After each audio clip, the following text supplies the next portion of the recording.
In a world where people's worth is measured by diplomas and bank accounts, an invisible man pushes his cart through the corridors of Wall Street. Among buckets and mops, Eli Thompson hides a sharp gaze and a brilliant mind. What the powerful overlook about the silent janitor could forever change the game they think they dominate. Eli Thompson inserted the key into the door of the small apartment and opened it carefully, trying not to make any noise. It was almost 7 in the evening, and he knew Rachel might be studying. His body ached after another day pushing the cleaning cart through the immaculate hallways of Morgan and Pierce Investments, but fatigue never dulled his watchful gaze. The aroma of pasta with homemade sauce filled his nostrils as soon as he entered, and a shy smile formed on his aged face. In the small kitchen, Rachel was stirring a pot while leafing through an engineering book propped up on the counter. "Dad, I didn't hear you come in," she said, turning with a smile that always reminded Eli of the smile of his late wife, Mariah. "That was intentional," he replied, hanging his worn coat on the hook behind the door. "I didn't want to interrupt your studies." Rachel had the same brown eyes as her father and her mother's curly hair.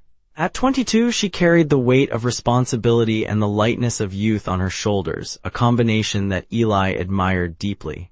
"How was the test today?" Eli asked, washing his hands at the sink. "I think I did well on the structural calculation part," she replied, turning her attention back to the sauce, "but I still have difficulty with some practical applications." Eli smiled, theory and practice. The eternal dilemma. He sat at the small table where Rachel had already set 2 plates. In the end, what matters is the balance between the two. The dining room and living room were the same space in the small apartment. On the walls, photos in simple frames told the family's story. Eli and Mariah on their wedding day, Rachel as a baby, the 3 of them on a picnic in the park, and lastly just father and daughter in front of the engineering college on Rachel's first day of class. While they dined, Eli shared about his day, omitting the disdainful looks he received from the executives. For him, that didn't matter. What mattered was what he learned every day by observing those who considered themselves so superior. "And you still study those charts at night, don't you?" Rachel asked, picking up the empty plates. Eli nodded. "An old teacher never stops being a teacher, even when he swaps chalk for a mop." Rachel approached and kissed the top of her father's head. "You are the smartest man I have ever known. Those Wall Street executives have no idea what they're missing out on." The clock read 6:20 in the morning when Eli Thompson crossed the marble lobby of Morgan and Pierce.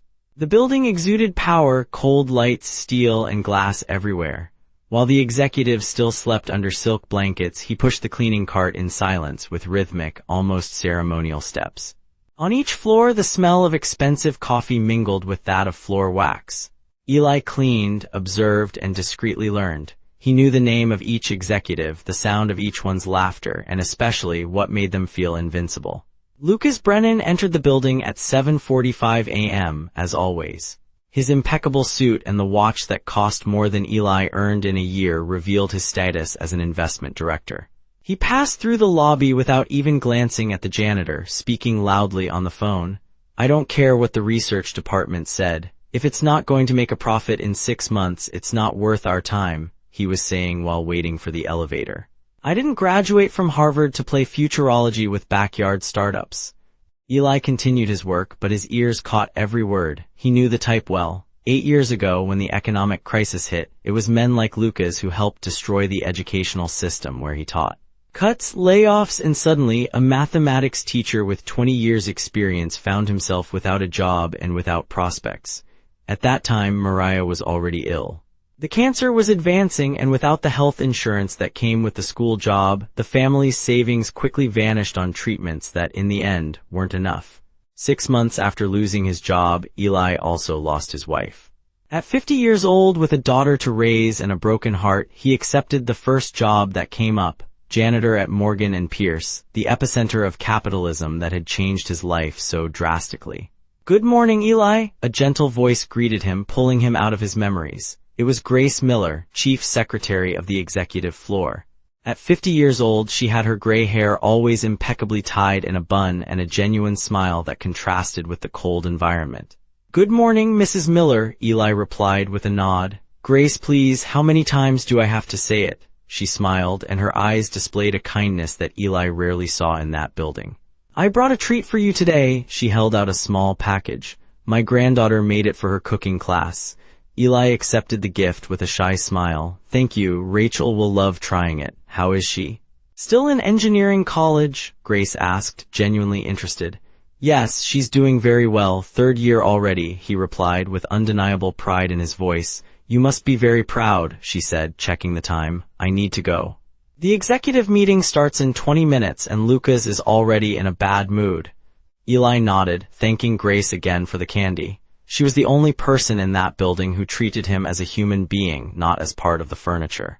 One night, while cleaning the conference room, Eli noticed a forgotten report on the glass table. The logo read SolarForge Technologies, a clean energy startup. The first pages were filled with notes and a large red stamp. Low potential immediate sale. But at the bottom, in smaller print, there was something that caught his attention. A new approved patent for a low-cost solar energy storage system. Eli sat down quietly, leaning the mop against the wall. He skimmed through the numbers. The data didn't add up. The financial analysis showed a company with negative cash flow but completely ignored the potential of the new technology. This was not a failed company, it was a promise. His heart raced slightly. For years as a teacher, he had taught his students to look beyond the immediate numbers to search for patterns and trends. It was what he did every day at home, studying the market as a hobby, a way to keep his mind sharp. He took out his phone and discreetly took a photo of some pages of the report. It wasn't something he would normally do, but something about the situation compelled him to act.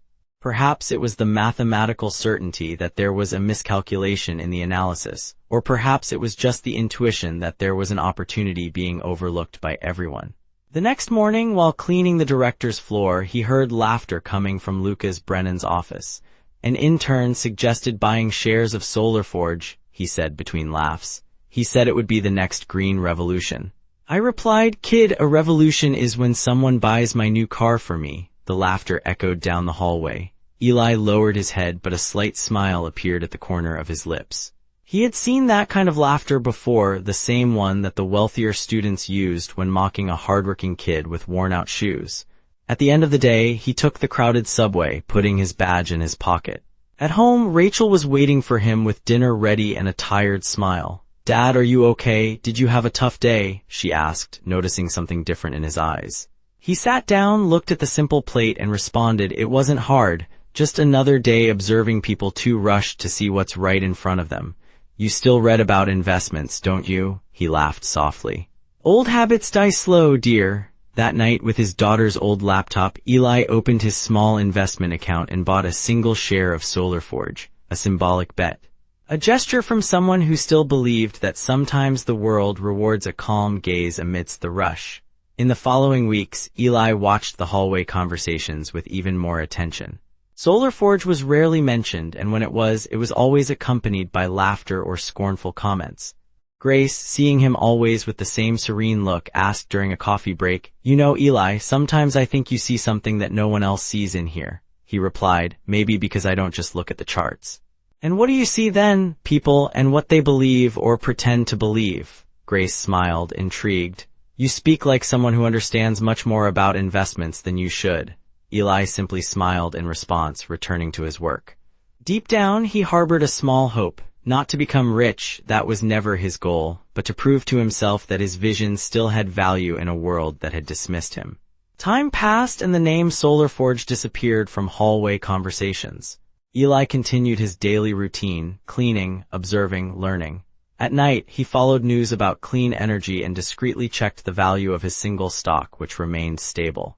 Until on a Thursday, something unexpected happened. Early in the morning, the screens in the lobby displayed headlines. SolarForge seals historic contract with the federal government. Clean energy in public schools, the future has arrived. The stock price skyrocketed. Shouts and phone calls filled the floors. Lucas Brennan, with his tie loosened, hurried through the corridors in a panic. Does anyone have a position in this company? No one replied. Grace, running, found Eli on the ground floor, calmly cleaning the entrance floor. Eli, did you see the news? He looked up and a serene smile formed. I did. It seems like schools will have solar panels now. I think my daughter will like that. She laughed, almost in disbelief. You bought, didn't you? Just one share. Days later, the story spread among the employees. The janitor had earned the equivalent of a director's annual salary. Some laughed, others remained silent. The stock's value had multiplied by 50 in a week, something rarely seen in the market. Lucas called him in for a conversation in his office. For the first time in 8 years, Eli sat in one of the leather armchairs, not to clean it, but as a guest. "Mr. Thompson, may I ask why you invested in a company that all of us considered dead?" Lucas asked, still visibly disturbed. Eli crossed his hands on his lap and replied in a firm voice, "Because you were looking for profits. I was looking for meaning, and sometimes the two meet." "Meaning?" Lucas frowned. "Clean energy for public schools," explained Eli. "It's something that makes sense for the future. I was a teacher for 20 years, Mr. Brennan. I know the value of an investment in education, even if it takes time to yield returns." The silence that followed was more eloquent than any speech. Lucas just nodded, unsure whether he felt respect or shame. "You know, Thompson, we're looking for someone with your perspective for our analysis team, someone who can bring a different viewpoint. Would you be interested?" Eli smiled but shook his head. "Thank you, Mr. Brennan. But I have other plans now." 3 months later, Eli left the position of janitor. With what he earned, he helped Rachel finish her studies without financial worries and created a small fund aimed at low-income youth who wanted to study finance, but with ethics. He rented a small room in a modest commercial building far from the glass skyscrapers. The walls were simple, decorated with old photos, framed diplomas, and a plant near the window. On the desk, a new computer replaced the old laptop, and a discreet sign on the door read, "Eli Thompson, Educational Financial Consulting." One afternoon, Grace visited him in his new office, bringing a small vase of flowers as a housewarming gift. "I never thought that the man with the wax bucket would become a financial consultant," she joked, admiring the simple yet cozy space. Eli smiled. "Maybe because being a consultant was never about money. It's about believing in what others call madness. And now, will you continue investing?" He looked out the window where the sun was setting between the buildings. "Always, but today I invest in people, and that market never goes into recession." On the wall behind his desk, a frame with a photo of the old school where he used to teach shared space with a newspaper clipping about the implementation of solar panels in public schools. Below, a simple handwritten phrase, "True value is found where you least look." Grace smiled, finally understanding. "You were never just a janitor, were you?" "I was an observer," Eli replied, his eyes shining. "And sometimes, mind you, that is all we need to be." Later that same day, Rachel appeared in her father's office, bringing 2 coffees. They sat together, watching the steady flow of hurried people on the street through the window. "Do you think it will work, Dad?" she asked, referring to the new venture. Eli took a sip of coffee and smiled. "I don't know, my dear, but that's the charm of life, isn't it? We never know for sure. We can only observe, learn, and make our small bet on the future."